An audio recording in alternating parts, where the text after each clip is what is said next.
everybody. Welcome to All India Civil Service Coaching Center, Tamil Nadu. So in this video, we will be discussing General Studies 1, the important topics that needs to be covered from the mains perspective. We will be also seeing how from the topics there will be a lot of overlap with the prelims syllabus also. So the syllabus breakup for GS paper 1 with regard to the questions that have come from 2013 to 2020, this is the breakup. Now let us take it one by one. Art and culture, modern India, post-independence India, world history. Now these four topics when we talk about, as you clearly know it, this is nothing but classic history, Indian history right there. So art and culture, modern India, post-independence India, world history, how it is very important. We will see that one by one. Then the social topics, role of women. This is what I would call as the easiest section of GS paper 1, because if you update yourself with the current affairs really well targeting these two topics, you can write beautiful answers. The list does not end there. It continues with poverty, population and development. It continues into urbanization, globalization, geography, natural resources across the world, primary, secondary and tertiary sectors. Now this section right here is very, very important because this is the most voluminous area. But the advantage is if you prepare according to the topics that are being given in this video, your prelims preparation also gets covered. So prepare according to the topics here, your prelims as well as your mains, the job gets easier. So without any further delay, we are moving into the very first topic, which is art and culture. So coming to art and culture, the topics that were asked in 2013, observe. From architecture, Chola architecture was asked. From the dance forms, Tandava dance was asked. And from literature, Sangam literature was asked. So this is how you are supposed to categorize the topics. What type of architecture, what type of dance form and what type of literature. This is what is 2013. But when you move on to 2014, what are we seeing? The number of questions have increased. And now what it is, religion has come. With regard to universities, a question has come. And when it comes to architecture, Gandhara sculpture has been asked. And finally, a question which is to do with application, which is Indus Valley civilization and urban planning. Now let me break it down for you. If a question regarding to Chola architecture has come in the year 2013, then what do you do? In 2013, if this question has come, basically what does it mean? All forms of architectures associated with different kings or kingdoms are very, very important. So if Chola is asked, then you should by default prepare for what? The other important empires, other important kingdoms, the southern kingdoms, the Satavahanas, the Cheras, the Pandyas, etc. So when you do that again, please see to it that you stick to your NCERT textbooks as well as the textbook on art and culture. When it comes to Tandava dance also, you have to follow the same principle. What you have to do is the different classical dance forms that are available in the country, they belong to which state, how have they evolved. Sangam literature per se is very important because when you do this, it will by default help in what? It will help you in understanding the entire ancient Indian history as well as the history associated with the development of the cultural aspects of our country. Clear? So Sufism, all these are again direct topics which are available in your NCERT textbook and you need to just follow it. Now Takshila University and Nalanda University as a question has been asked. As you know it, these topics are always there in the textbook and we would have read across it multiple times. But you may have to do a little bit of additional study in the form that you need to first plot them on a map. It is very important that you learn to draw very quickly the Indian map, especially for GS paper 1, paper 2 as well as paper 3. Now Gandhara sculpture, why have I marked or rather typed it in the yellow color? It is a repeated question.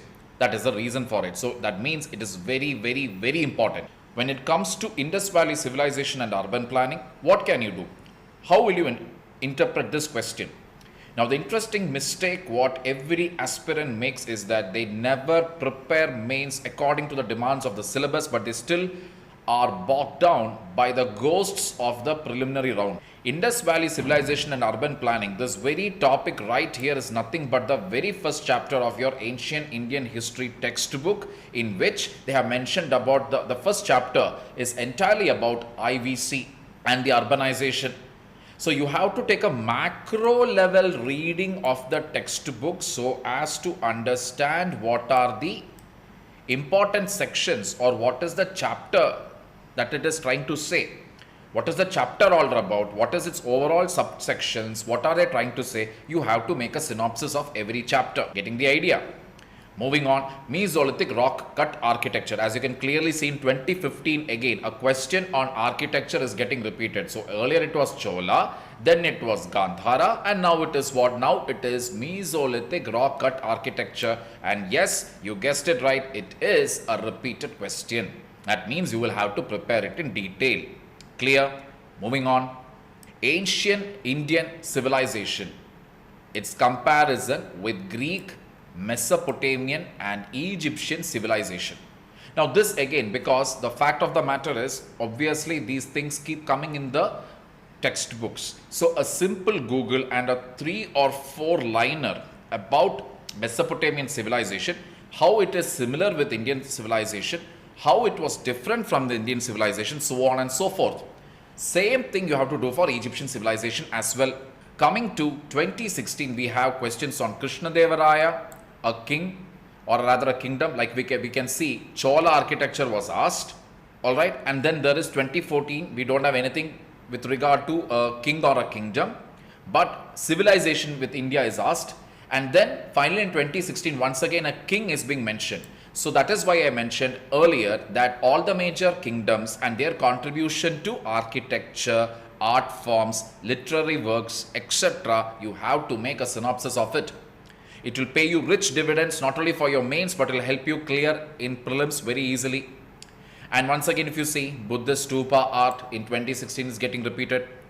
Coming to 2017, the trend has not changed. This time it is excellence of numismatic art of Gupta. A question was asked in 2017 and how this excellence in numismatic art was missed on in the later years. So they are basically talking about how the quality of the coins had declined with regard to the later kingdoms.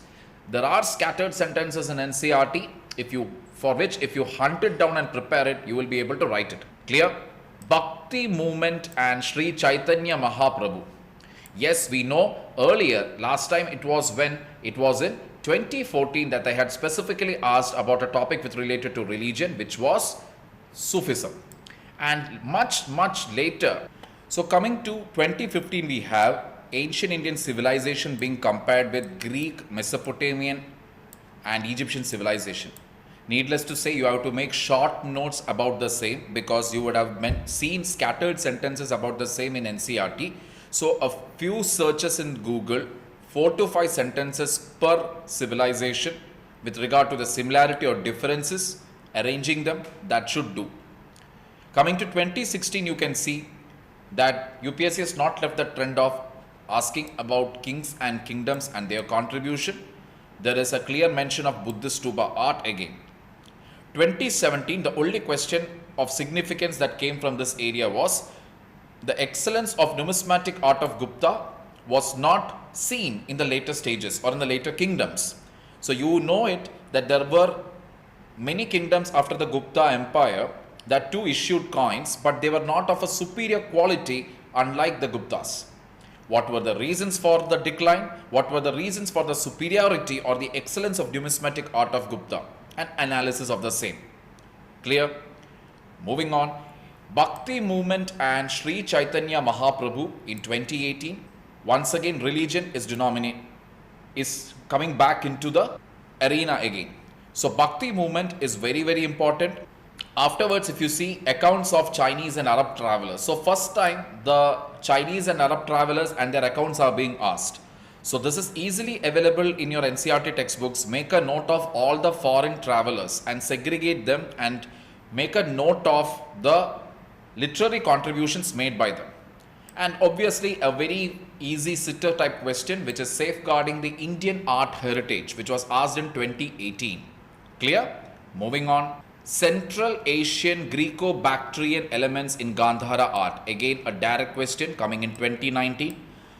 Pala period and Buddhism. A question was asked in 2020. Once again, kingdoms and their contribution.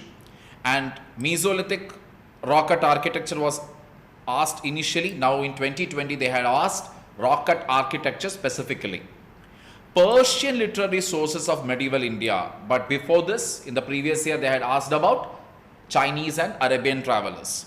And finally, Indian philosophy and tradition, monuments and art. How these both are intertwined. So, which are the major monuments that made a landmark with regard to art and architecture and helped in the evolution of the Indian philosophy as well as a certain amount of tradition.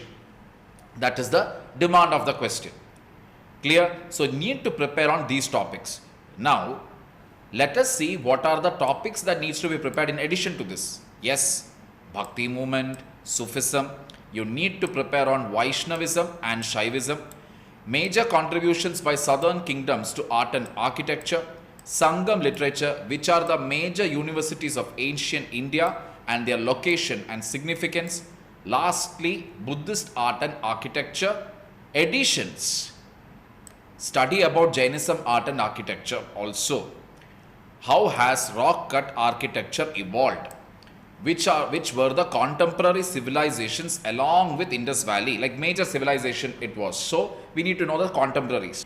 Make a list of all the kings from each dynasty who contributed towards art architecture. Specifically prepare on Gupta age, because Gupta age is considered to be the golden period of art and architecture. Which are the traveler accounts of India? Categorize them as per country as well as their work. General nature of Indian philosophy, how it has evolved over a period of time.